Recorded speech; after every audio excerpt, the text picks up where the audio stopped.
Chapter 5 Heat Part 3 Dew point and humidity. About 71% surface of the earth is covered with water. Due to constant evaporation of water, water vapor is always present in the atmosphere. The presence of water vapor in the air makes it moist. The moisture in the atmosphere is called humidity. Suppose unsaturated air at a certain temperature is taken and its temperature is decreased. A temperature is reached at which the air becomes saturated with vapor. This temperature is called the dew point temperature. The vapor content in the air is measured using a physical quantity called absolute humidity. The mass of vapor present in a unit volume of air is called absolute humidity.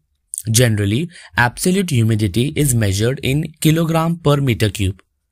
The feeling of humid or dry nature of air not only depends on the amount of vapor in the air, but it also depends on how close that amount is for making the air saturated with vapor.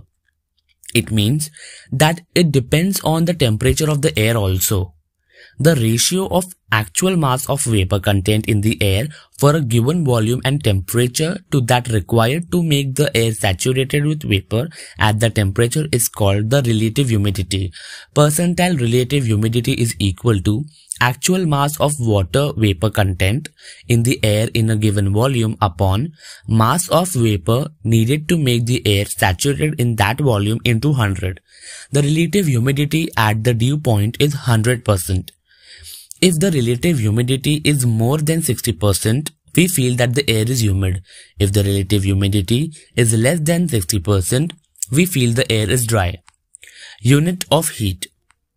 The unit of heat are joule, J in SI units, cal that is calorie in CGS unit. The amount of heat energy necessary to raise temperature of 1 gram of water by 1 degree Celsius from 14.5 degrees Celsius to 15.5 degrees Celsius is called 1 cal heat. Similarly, the amount of heat necessary to raise the temperature of 1 kg of water by 1 degree Celsius from 14.5 degree to 15.5 degree is called 1 kcal heat. Now we know that 1 kcal is equal to 1000 calorie. Specific heat capacity. Let us consider an example. Take 3 spheres of iron, copper and lead of equal mass. Put all the 3 spheres in boiling water in a beaker for some time. Take the 3 spheres out of the water. All the 3 spheres will be at temperature 100 degrees Celsius. Put them immediately on a thick slab of wax. Note the depth that each of the spheres goes into the wax. The sphere which absorbs more heat from the water will give more heat to the wax. More wax will thus melt and the sphere will go deeper in the wax. It is observed that the iron sphere goes deepest into the wax, lead sphere goes the least and the copper sphere goes to intermediate depth. This shows that for equal rise in temperature, the 3 spheres have absorbed different amounts of heat. This means that the property which determines the amount of heat absorbed by a sphere is different for the 3 spheres.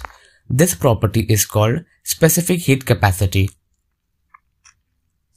The amount of heat energy required to raise the temperature of unit mass of an object by 1 degree Celsius is called the specific heat of that object. The specific heat capacity is denoted by letter C. SI unit of specific heat is joule per degree Celsius kg and the CGS unit is cal per gram degree Celsius. If specific heat of an object is C, the mass of the object is m, and if the temperature of the object is raised by delta T degree Celsius, the heat energy absorbed by the object is given by m into C into delta T. In the same way, if specific heat of an object is C, mass of an object is m, and if the temperature of the object is decreased by delta T degree Celsius, then the heat energy lost by the object will be m into C into delta T. Heat exchange. If heat is exchanged between a hot and a cold object, The temperature of the cold object goes on increasing due to gain of energy, and the temperature of the hot object goes on decreasing due to loss of energy. The change in the temperature continues till the temperatures of both the objects attain the same value. If the system of both the objects is isolated from the environment by keeping it inside a heat-resistant box, meaning that the energy exchange takes place between the two objects only, then no energy can flow from inside the box or come into the box. In this situation, we get the following principle. Heat energy lost by the hot object is equal to heat energy gained by the cold object. This is called as principle of heat exchange. Measurement of specific heat, mixing method and calorimeter. The specific heat of an object can be measured using mixing method. For this, calorimeter is used. If a hot solid object is put in the water in a calorimeter, heat exchange between the hot object and the water and calorimeter starts. This continues till the temperature of the solid object, water and the calorimeter becomes equal. Therefore, heat lost by the solid object is equal to heat gained by the water in calorimeter plus heat gained by calorimeter. Here, heat lost by the solid object capital Q is equal to mass of the solid object, its specific heat decrease in its temperature. Similarly, heat gained by water Q1 is equal to mass of the water, its specific heat increase in its temperature. Heat gained by the calorimeter Q2 is equal to mass of the calorimeter, its specific heat, its increase in a temperature.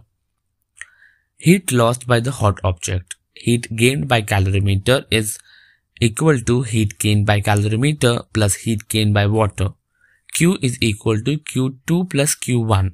Using these equations, if the specific heat of water and the calorimeter are known, the specific heat of the solid object can be calculated.